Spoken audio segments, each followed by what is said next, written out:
Stay fresh music.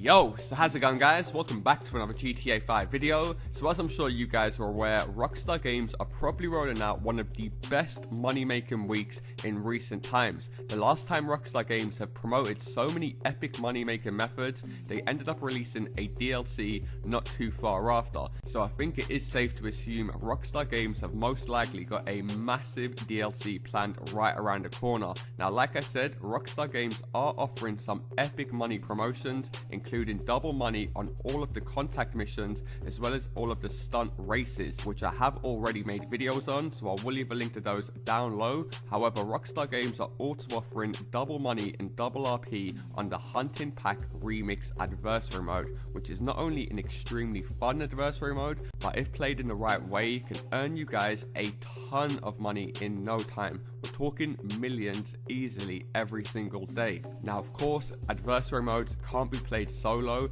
You guys will need one other friend to grind this out with. So if you guys don't have that many friends that do play GTA 5 online, do be sure definitely to leave a comment down below with your gamer tag or your PSN, and you might be better off leaving whether or not you got a mic, as I know certain players only like to play with other guys who have got mics. However, I guarantee as long as all of you guys watch this video all the way through, you'll know exactly what to do straight away, and you could all earn a ton of money in no time. Now, you can also go ahead and try and join one of my GTA 5 crews. I currently have 5 crews. I will leave a link to all of them down low in the description. 3 of them are based for only those platforms, so LaazrGaming X1 for the Xbox One members, LaazrGaming PS4 for the PS4 members, and LaazrGaming PC for the PC members. The other 2 crews are for all platforms, so I will be kicking some inactive members later on tonight, so all of you guys can join straight away. Now, I will say some of you guys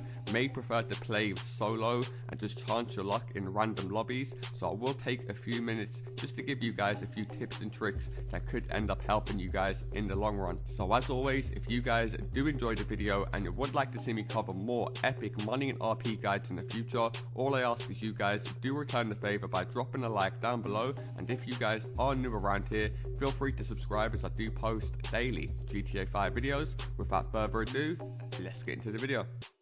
From the off, as you guys can see, there is 3 different teams you can choose from: the defender, the runner, or the attackers. So the runner will always be in a truck, a much more slower vehicle than the attackers and the defenders. They have got to drive that truck from point A to point B. If they come to a full stop, then the truck will basically explode. Now, of course, it should go without saying, the attackers have to go ahead and attack the truck, whilst the defenders have to go ahead and defend the truck. Now, how you guys will go ahead and do so is by simply ramming the other cars, trying to block them off, holding the right speed, and checking all of your angles. As you guys can see, it's very important to always look behind you in this game mode and try and keep the defenders as far away as possible from the attackers. Now, another tip I'm going to give you guys is when you're actually defending the truck, a good way to hit the enemy team on the car is always at the front side of the car, always near the hood, never towards the back end, as a lot of these cars in GTA 5 are front wheel drive, and you should notice that your crash will always cause much more damage when whacking into the front of the enemy car rather than whacking the back of it. And if you are going to attack the back end of the car, it's much better to rub up against the side of it, so when they go and try and turn, you can make them spin out rather than trying to just crash into them and take them out completely, as that will rarely ever work. So you guys probably remember the original hunting pack would take place on the street, so there was tons of different objects you could whack into, lampposts, benches, railings,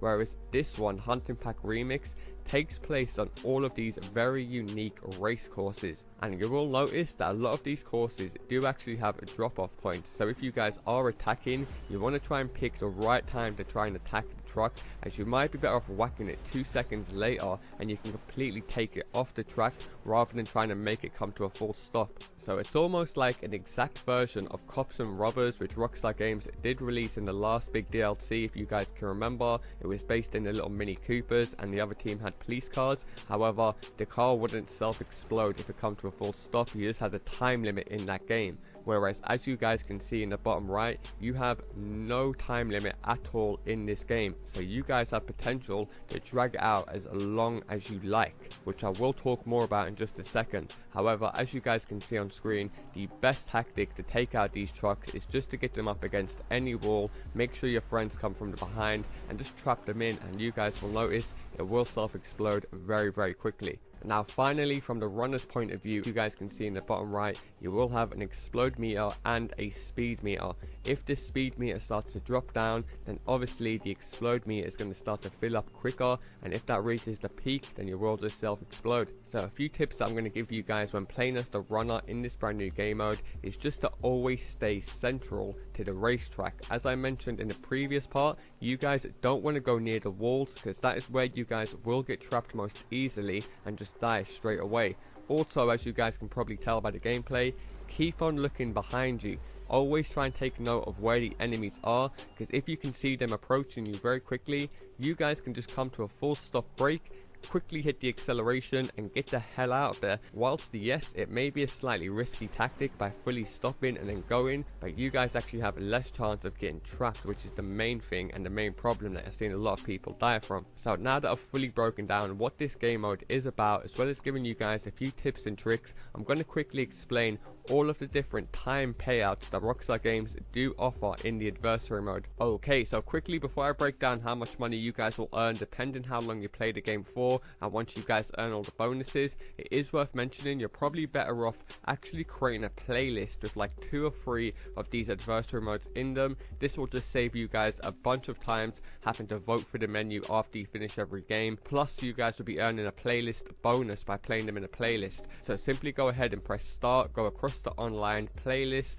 create, and then add as many of these hunting pack remix jobs as you like. Like I said, the longer you guys are going to be doing this, the more missions you guys want to play. However, once you guys have done that, go ahead and save the playlist and go ahead and launch it. Now once you guys launch the playlist, you basically want to put it on 3 rounds so you guys have enough rounds to earn the winners round bonus. Then from here, go ahead and add 3 more players into the game. However, going off previous videos, you guys seem to really appreciate when I fully break down all of the different payouts and how to earn the max depending on how long you spend in the game, because in some cases you can end up waiting an extra 10 seconds and be missing out on like an extra 10k, which during double money can be an extra 20k, which for like 10 seconds of work can be a big thing. And like I've mentioned before, I'm aware that all of us have different ranks, different skill abilities, and we all have a different amount of time that we can spend on GTA 5 online, because some of us might play this game for 5 hours a day and some of us might only play it for half an hour a day. So at least by me doing this, all of you guys can work out what actually suits you guys best, so you can all maximize the most amount of money in the time that you all spend on GTA 5 online.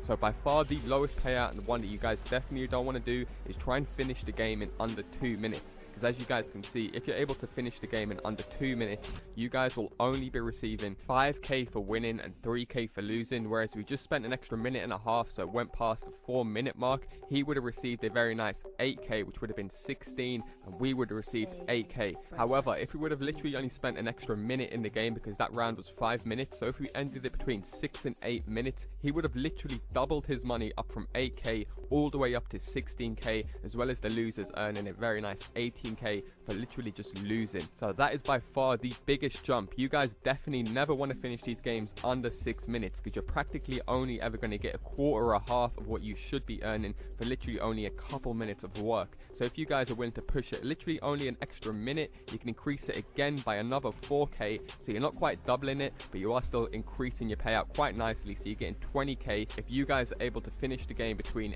8 and 9 minutes. As soon as the 8-minute mark passes, however, we're under the 9-minute mark, and when we finish the game, we get a very nice 20k, as well as a very nice $10,000 for the losers, and that is literally just for losing the game. And like I did mention, I am glad I've been smashing this out, because the old school ways of adversary modes, or the one literally just before this with the best and highest payout you'd always earn, is by pushing the games into overtime. So you did have to make them drag out for a bit. However, we no longer have to do this. All you guys have to do is make sure the 9-minute mark passes. So like I said, just make sure you guys go up to the 9-minute mark, and then you can put your foot on the the acceleration and try and finish the game to earn the max payout. Now that is not only the way that you guys are going to be earning the max amount of money, you guys will also have potential to earn something called a winner's round bonus. Now how you guys will earn this is by winning rounds back to back. So hopefully you appreciate me putting this graph together for you guys so it's very clear and you guys can see exactly how much you'll be earning. So if you guys were to win 2 rounds back to back on top of your initial payout, you'll be earning an insane 24k bonus. Now I put this graph together without double money. So as you guys know, for winning 1 round you'd usually only get 13k. That's why it's 26k for 2 rounds, whereas we're earning 26k for 1 round. So where you guys can see 26,000 right now, that's more like 52,000 plus the double money of the 12k, which is 24, taking us up to 74k. And if you guys are able to win 3 rounds back to back, you're earning an extra 20k, and that's without double money and RP. Now that is, like I said, for winning rounds back to back. So when you sit back and be smart and think about it, you're much better off playing one big long game than rather playing 5 or 6 short games of only 1 or 2 rounds, because you won't be earning no bonuses during that. You might be able to earn the time bonus, but that's just practically it. And considering the losers earn such good money as well, there really is no initiative to go ahead and start boosting with this method. I'm pretty sure that's the reason why Rockstar actually nerfed the payouts from adversary modes from back in the day. If you guys aren't aware, adversary modes used to be a really good way to make money. You could earn like 50k per round. However, Rockstar Games did nerf that, and I do think they found a perfect balance so everyone can earn a shit ton of good money, whether you guys are winning or losing. So hopefully you guys do appreciate me covering all of the different payouts so you guys can work out what suits you guys best, so you can play it however you guys want to play, as well as showing you how to maximize and earn the biggest payout, and how you guys can earn all of the bonuses, as well as giving you guys a few tips and tricks on how to play this game mode. And when you take everything into account, how fun it is, all of the different payouts you can earn, and the fact that you can play it with friends, you guys really have no reason to complain. So definitely be sure to leave a comment down below, find yourself another player to grind this out with, and all I ask is you do drop a like down below. And if you guys are new around here, feel free to subscribe, as I do post daily GTA 5 videos. Thanks a lot for watching, and I'll see you in my next video.